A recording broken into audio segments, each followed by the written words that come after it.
주당 실노동시간 일본 37시간, 한국 39시간, 일본 뉴스.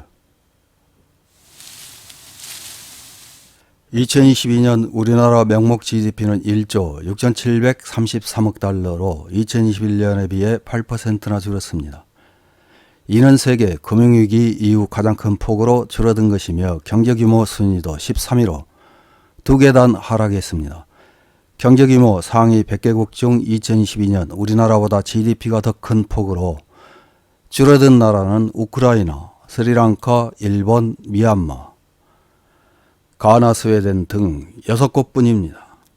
1인당 명목 GDP는 2021년보다 7.8% 줄어든 32,255달러로 순위는 22위입니다. 통화약세로 1인당 GDP가 15.1% 급감한 33,815달러인 일본과의 격차는 1,560달러로 좁혀졌습니다. 한편 우리나라의 노동시간은 OECD 국가 중 압도적 1위입니다. 7월 16일 한국보건사회연구원의 학술지 보건사회연구에 실린 자료를 보면 OECD 31개국의 2021년 기준 연간 근로시간 평균은 1601시간으로 나타났습니다.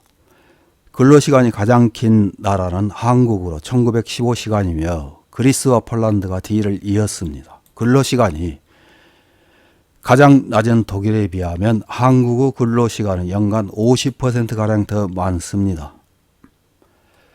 주당 근무시간이 48시간을 초과하는 장시간 근로자 비율 역시 한국이 압도적입니다.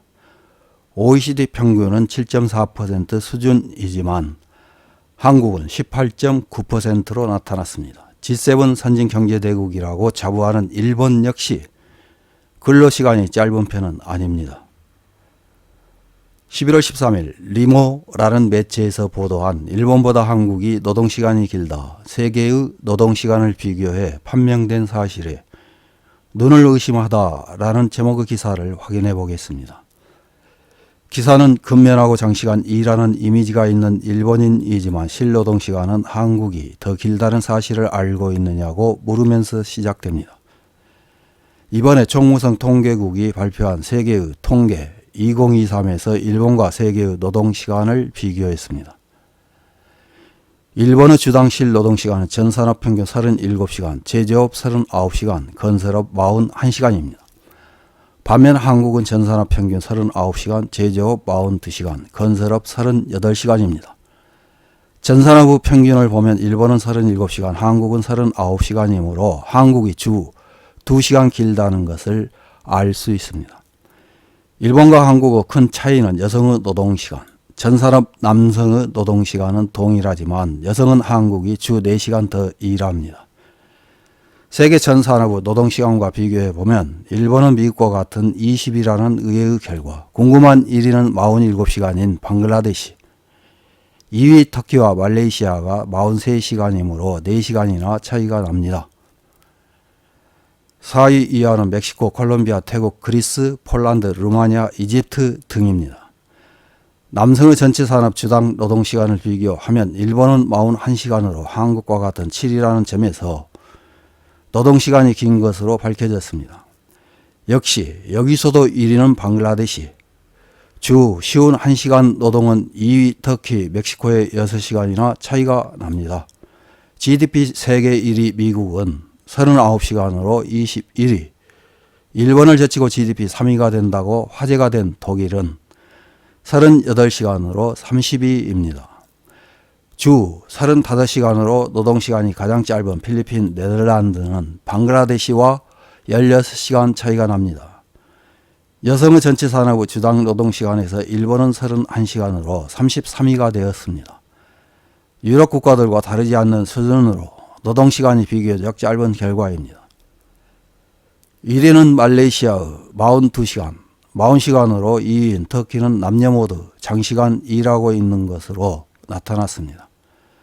남녀별 노동시간을 살펴보면 남성이 더 오래 일하는 나라가 많지만 필리핀은 달랐습니다. 여성 36시간, 남성 35시간으로 여성이 1시간 더 일하고 있습니다. 그리고 남녀 모두 노동시간이 적은 것은 네덜란드였습니다. 남성은 35시간, 여성은 27시간. 여성은 주 5일 근무라고 하면 하루 5.4시간 일하는 계산이 됩니다. 어떻습니까? 경제가 침체되고 있는 일본의 GDP는 독일에 밀려 세계 4위가 될 것으로 알려졌습니다. 2020년 일본의 1인당 GDP는 4만 48달러이며 미국은 6만 3,123달러, 네덜란드 5만 3,334달러로 선진국 중에서도 낮은 수준입니다. 어려운 생활이 계속되는 일본 국민, 부상할 일이 있을까요? 이런 기사에 달린 일본 네티즌들의 댓글 몇 개를 확인해보고 마치겠습니다. 첫 번째 댓글입니다. 출퇴근 시간으로 계측해도 무의미하다. 타각하기 훨씬 전부터 이미 일을 시작하고 시간이 되면 출근 타각. 퇴근 타각을 하고 나서 몇 시간의 잔업은 지금도 많은 직장에서 행해지고 있다. 총무성 통계국이 모은 데이터는 회사가 표면적으로 제출하고 있는 데이터일 뿐 전혀 현실이 반영되어 있지 않다. 다음 댓글입니다.